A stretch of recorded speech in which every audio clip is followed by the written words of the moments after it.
So that's it for the big compound lifts, and they're probably going to get you where you need to be really, but just in case I'm going to add a little bit of isolation work as well.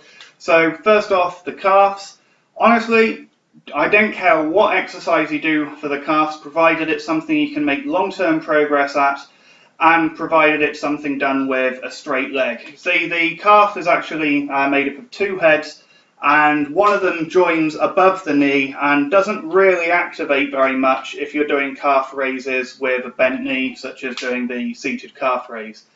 But apart from that, yeah, whatever. Do which one exercise you want to do. It could be calf raises in the Smith machine, as one of the few things I do think the Smith machine is quite good for, or calf raises with a barbell on your back, or even calf raises using the leg press machine. Completely up to you. Try a few of them out and see what you like best. Next up, abs. Abs I do think are pretty important. It's good to balance out the work which you're doing for your back. It's going to make you look a bit better, which everyone wants to do, and it's quite good for receiving a hit. It will definitely help protect you against cuts. It will certainly help a little bit against thrusts. It's always good to improve your ab strength. So again, as long as it's something you make long-term progress in, it really doesn't matter what you do. Do whichever ab exercise you like. Personally, I like to do weighted crunches, and I use a kettlebell which I hold about here. That's that's how I do it. But you can do whatever ab exercise you want. And finally, forearm work. So what I would recommend is buying an Indian club or making one yourself like I have. So it's just a bunch of wood taped together with a simple leather handle. And there's a few things I like to do with this.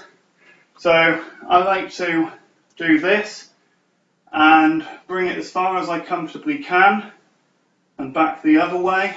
Watch out for that light. And you can go faster. And of course, once it gets too light and easy and you can do it for quite a while, then you can start adding weight to it. So you can attach a full bottle of water to it and either put on bigger bottles over time or move the centre of gravity further away from the hilt. And yeah, that's how I like to train the forearms. And of course you've got this motion as well. So gym's very, very good for grip strength, but you don't have any of those movements or any of those movements, and they're of course absolutely vital for HEMA. I will also do some basic cutting patterns. Sometimes I'll just do them from the wrist, as much as possible that is. Obviously there's going to be some movement. Sometimes I like to get more arm and shoulder into it, and I'll also do some of the more fatiguing guards such as a hanging guard, or I'll do quite an exaggerated version of a medium guard to really work the endurance of that muscle.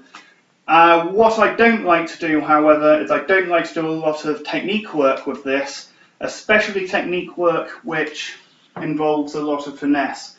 And the reason for that is I think it's going to teach you some really, really bad form over time. So yes, if you're using something big and heavy like that, you're going to learn strong structure out of complete necessity. But strong structure isn't the be-all and end-all of techniques. Sometimes there's other things you want to emphasize instead. So for example, somebody's thrusting to my outside here. I might not want to go into a pure outside guard like this.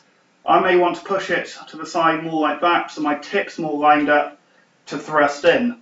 And if you're using something really, really heavy, then subconsciously you're going to be bringing it into more and more of that position, especially as it starts to get particularly heavy.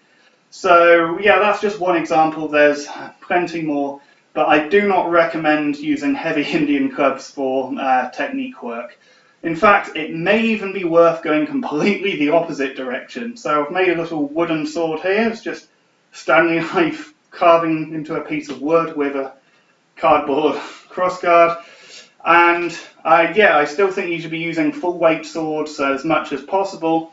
But the good thing about using something this lightweight is you can do a hell of a lot of practice without fatiguing yourself too much. So maybe practice a lot with this before 24 hours before a competition. Maybe do this for maybe practice with something like this for an hour before going to your lesson or something like that. That way you can go in feeling really fresh and without wearing yourself out before you even start. So that's all of the exercises I recommend. Now on to the program itself.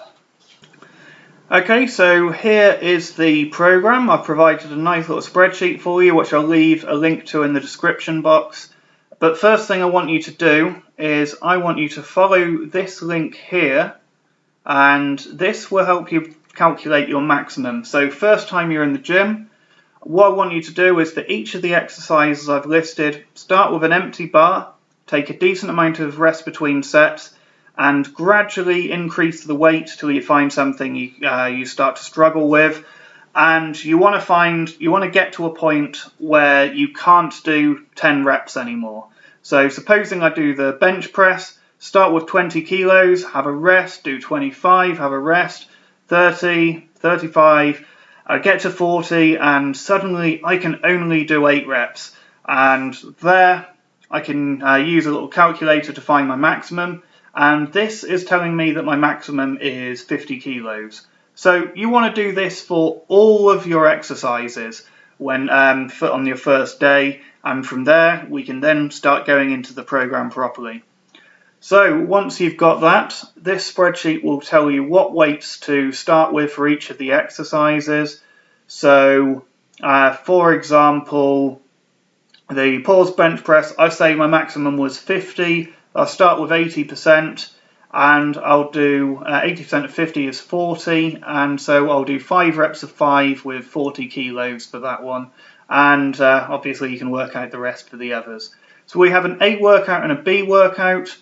They alternate A, B, A, B, A, B, A, B, and you take a full 24 hours break between the exercises. So workout A, have a day off, workout B, have a day off, etc.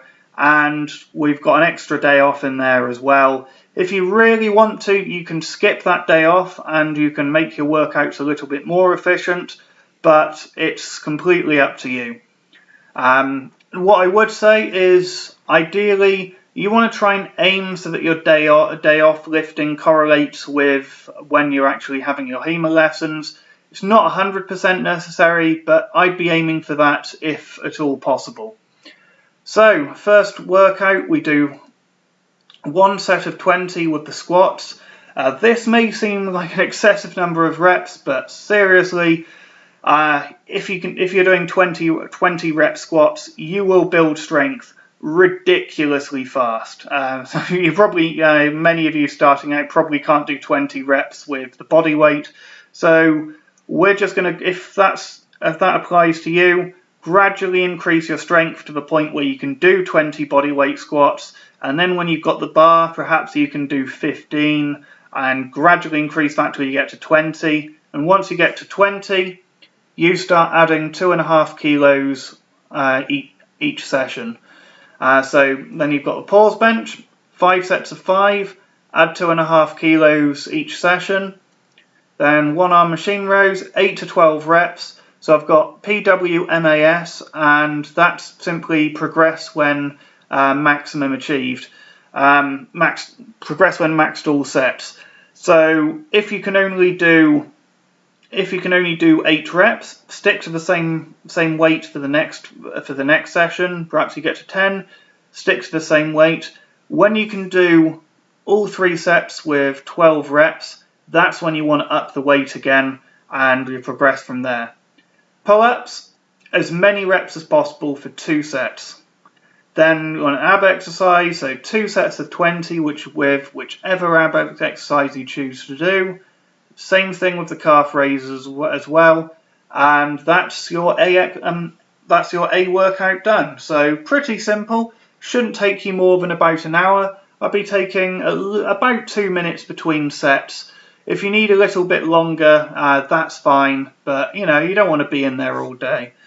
And on to workout B. So we're starting off with squats again. So add 2.5 kilos from your previous session. Then onto the deadlift. All I want you to do is 1 set of 8, and you're going to be adding 5 kilos each week for this. So yeah, not too demanding, but deadlifts do put a hell of a lot of stress on your body. And you know, once you get up to like 400 pounds plus, it's going to start really taxing the body. So I wouldn't be doing any more volume than that, especially with the rest of it on here. So then we have the close grip bench press, and it's simply going to be 10% lower than the weight used for the paused bench press. So this is going to be so close that your arms are going to be parallel with your chest, maybe even go a bit narrower than that if you want to, and you're just going to be going a bit lower than your regular paused bench. And we're not adding any weight to this one, because if we're adding 5 kilos every 2 sessions of the bench press, you're going to end up failing quite quickly. So this way, every 2 sessions, you're adding 2.5 kilos to the bench press. Now we have the 1-arm machine row. Again, we're just going to go 10% lower than the A workout. Then the 1-arm push press.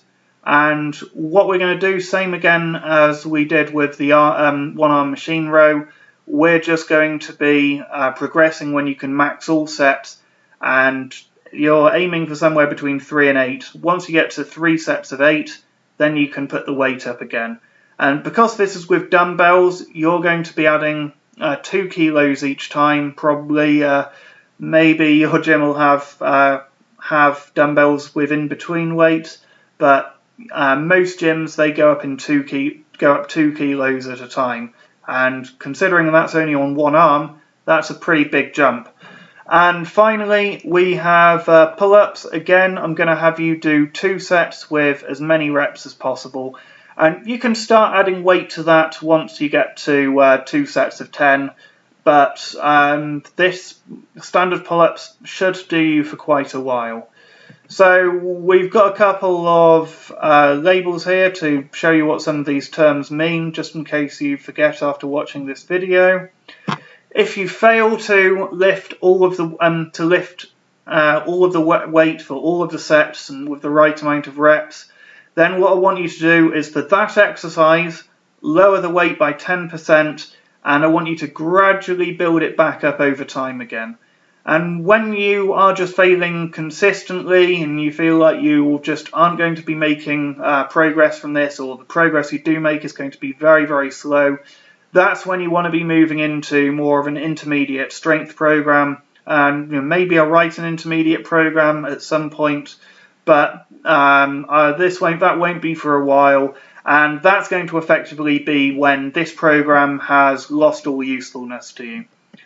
So I would aim to have your workouts on different days for your classes if possible, and the Indian club work, build it up slowly over time. You're probably already doing a lot of forearm exercises as it is if you're doing HEMA, and you don't want to be overtaxing yourself. So maybe start doing 1 day a week, then 2, then 3, then 4, and then after that you can gradually start increasing weight.